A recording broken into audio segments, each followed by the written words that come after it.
राना साहब, आप समेत जो दीगर रहनुमाई इंक्लूडिंग मरियम नवाज साहबा, ख्वाजा आसिफ हसन इकबाल, अभी हमने सुनवाया, आप लोग तो चैलेंज कर रहे थे पीटीआई असेंबलियां तोड़ें तो इन दोनों सूबाई असेंबलियों में क्या हम तो जो है पूरे मुल्क में जनरल इलेक्शन करवा देंगे, ये आप उस वक्त बात कर रहे थे।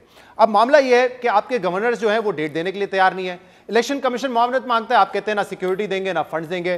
President of Pakistan date announce करते हैं, आप कहते हैं ये तो आर्टिकल 6 इन पे लगना चाहिए, इन्होंने आइन की खिलाफ वर्जी की है।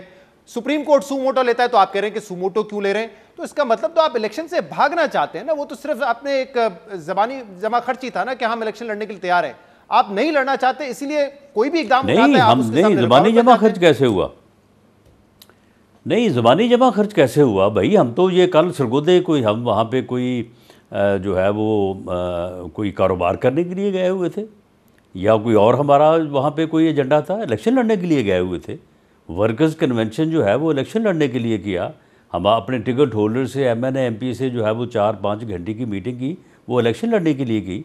हम तो इलेक्शन की तैयारी जो है वो उसमें जो है वो जा चुके हैं और हमने तो अपनी इलेक्शन मुहिम जो है वो शुरू कर रखी है। ये बड़ी अच्छी बात है। मामला ये कि हमारी एक राय हो सकती है। नहीं, ये बड़ी अच्छी बात है, अगर आप इलेक्शन की तैयारी कर रहे हैं तो फिर इसमें मसला क्या है? जिस वक्त की सुन लें जिस वक्त की आप बात कर रहे हैं उस वक्त अभी सैलाब नहीं आया था और उस वक्त हमें ये ख्याल था, हमने देखे जब भी बात की है जनरल इलेक्शन की बात की है। नहीं, मैं तो फरवरी जनवरी की बात कर रहा हूं सर, इलेक्शन के कि जनरल इलेक्शन हो, तमाम जो है वो सूबों में मरकज में केयर टेकर सेटअप हो और तमाम असम्बलियों में जो है वो इकट्ठा इलेक्शन हो, ताकि उस रिज़ल्ट को जो है वो कोई क्वेश्चन ना कर सके।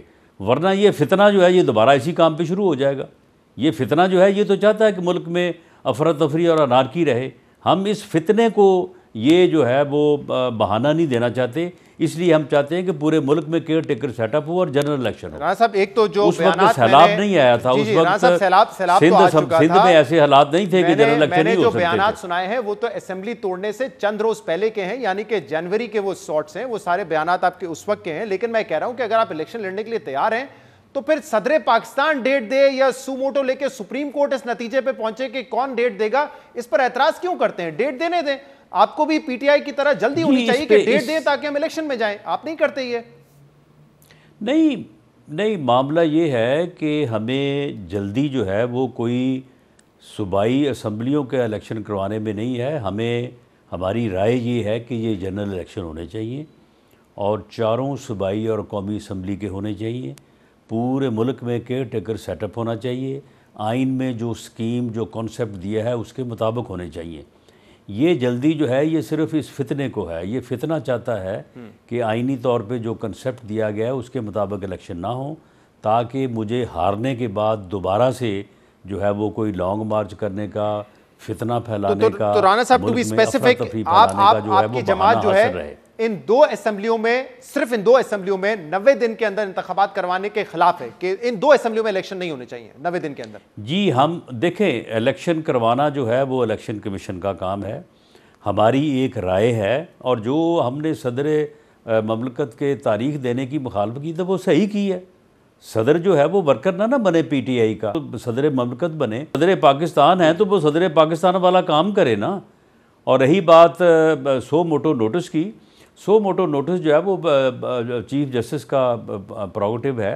तो ये जो उस दिन बेंच ने जो एक और केस सुनते हुए, और वो भी गुलाम मोहम्मद डोगर का, और उसके बाद जो उसकी वो ऑडियो लीक आई है, तो उसने जो है वो एक ऐसी सूरत हाल पैदा की कि जिसके ऊपर जो है वो सभी को जो है वो तशवीश है। तो राना साहब बेसिकली, क्योंकि ये जो समात है, जो सुमोटो है, वो दो सूबाई असेंबलियों में इलेक्शन के हवाले से कि 90 दिन के अंदर इलेक्शन करवाने हैं और ये फैसला किसने करना है और किसने जिम्मेदारी पूरी करनी है।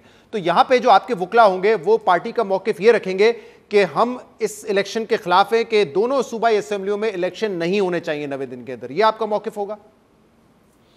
नहीं, हम ये नहीं रखेंगे। हम ये रखेंगे कि दोनों ये इलेक्शन जो हैं ये जनरल इलेक्शन होने चाहिए और आइन के मुताबिक होने चाहिए, जो आइन में स्कीम है उसके मुताबिक होने चाहिए। और जो कल क्वेश्चन जो है वो एक मुअज़्ज़ज़ जज ने भी उठाया है कि ये तो देखा जाए कि ये असम्बलियाँ जो हैं वो एक आदमी जो कि फितना फैलाना चाहता है इस मुल्क में और ख़ुद अपनी ज़ात में एक फितना है, उसने अपनी हट दर्मी, अपनी जो है वो ज़िद की भेंट तो नहीं इन असम्बलियों को चढ़ा दिया। हाँ, लेकिन ये राणा पहलू साहब, भी जो है राणा वो साहब, देखा अगर- जाना अगर- चाहिए, और अगर- ये भी देखा जाना तो फिर चाहिए तो अदालत कि ये भी क्या देखेगी- इस मुल्क में इस तरह से जी। विदाउट केयर टेकर जो है वो कॉन्सेप्ट, लेकिन क्या राणा साहब, मुल्क में फ्री फेयर इलेक्शन हो सकते हैं? ये इलेक्शन जो है वो इस मुल्क को किसी और हादसे से, राणा साहब, एक लेकिन और जब तरह की असेंबली अफरा तोड़ी तफरी गई- और जो है वो सूरत हाल से दो चार तो नहीं कर देंगे। जब असेंबली तोड़ी गई और ये ये फैसला सारी किया गया, चीजें देखने वाली है जब ना। फैसला किया गया असेंबली तोड़ने का, तो उस वक्त की जो ऑपोजिशन थी पंजाब असेंबली में, उसने चैलेंज नहीं किया, उसने उस फैसले को चैलेंज तो नहीं किया। तो अब आप किस तरीके से, उस वक्त हुकूमत जाके कह देगी अदालत में कि देखें हमारा फैसला था, नहीं, परवेज़ इलाही साहब देखें, के असेंबली तोड़ने का, चैलेंज ना ऑपोजिशन ने भी कोई एतराज नहीं किया उस पे। चैलेंज करना, देखें हकायक जो है वो चैलेंज करने से या ना करने से कोई तब्दील नहीं हो जाते। इस मुल्क में आइन भी री राइट हुआ है, जिस वजह से ये मुल्क जो है वो इस बहरान को पहुंचा है। सही, बहुत बहुत तो शुक्रिया। ये सारी चीज़ें जो हैं, अब हम तो कहते हैं कि फुल बेंच बैठे और इन सारी चीज़ों बहुत बहुत शुक्रिया।